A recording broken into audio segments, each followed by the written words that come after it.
Washington Post reporting because of the financial crisis, pension funds for teachers, police officers, and other public employees are in especially big danger. Predictions on 401ks aren't much better. 401ks, in fact, were never intended to be the primary retirement savings vehicles for Americans. The plans were originally designed as a perk for corporate executives to complement Social Security and workplace pensions. Society of Professional Asset Managers and Record Keepers reports just under 50% of Americans have a 401k. The average balance of each account is under $50,000, not exactly a lot of money to stretch over a 30-year retirement. So, what's going wrong, and is it time now to rethink how Americans should save for retirement? Brad Belt is the former head of the Pension Benefit Guaranty Corporation. Steve Gandel is a senior writer for Time magazine. He wrote this week's cover story called Why It's Time to Retire the 401k. Guys, great to have you with us. Steve, I do want to start it off with you. You wrote this piece in Time magazine. You studied 401ks, and specifically, what did you find when you studied Occidental? Because that's one of the longest existing 401k plans out there. Well, we found that it's not adequate. It doesn't provide the returns that the pension benefit used to provide, and it doesn't, even that probably wasn't enough for people to retire on for 30 years, and it's certainly what the 401k provides. The Occidental plan is not enough. But you did find that people who saved through this plan were better off than others. Yes, what people who like the 401k who say we need to give it more time. It hasn't been around for long enough. Most companies adopted it only 10 to 20 years ago, and even then they held on to their pension program, so a lot of people didn't see the need to invest in 401k. So we need to give 401ks another 30 years before we find out if they work. So what we did is we looked at this Occidental plan that's been around for 25 years, and we found that, yes, the people at Occidental are slightly better off than the average worker who's only had a 401k for 10 years, but they're not better off enough. The 401k plan still fails. And what we looked at is, because most people look at the 401k and they say, well, individuals don't know how to beat the market, and even professional managers can't do it. But there's a fundamental flaw that doesn't have to do with that people can't manage their own money. It has to do with the exit problem. That if the market tanks in the year you're getting out, it doesn't work. It completely falls apart. Even if you save more, even if you invest more, if the market tanks, which is out of your control, in the year you retire, then the 401k goes bust. And that's what's happened to a lot of people. Brad, you too point out that these were never intended as the primary savings vehicle for retirement.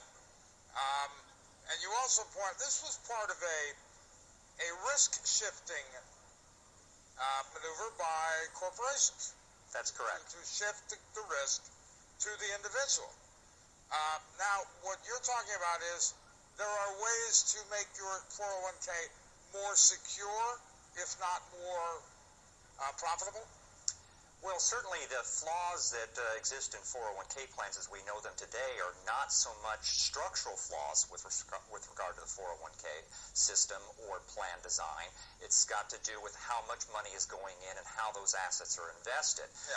But the writer did point out a key structural flaws in 401k plans, which is really the issue of decumulation, or once you're retiring, what are you going to do with those assets? Individuals are exposed to longevity risk, and they have to bear that risk singly.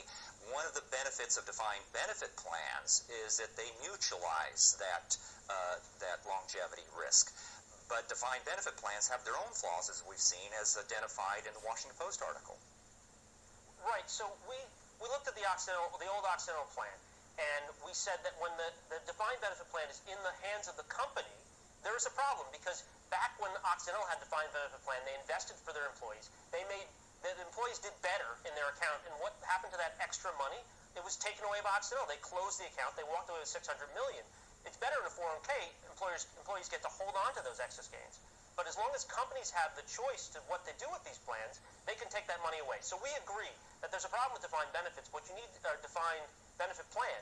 You need to make it bigger, not just one company.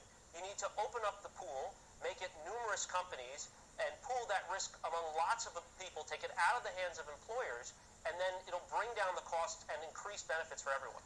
Brad, does that sound like a feasible solution, that the government would take on yet another sort of program out there? This can be a private plan. Yeah, private plan with many companies involved. Offer these plans. It doesn't have to be a government-run program. Yeah, it doesn't need to be a government-run program, but it doesn't have to be within a defined benefit structure. It could be in a defined contribution structure.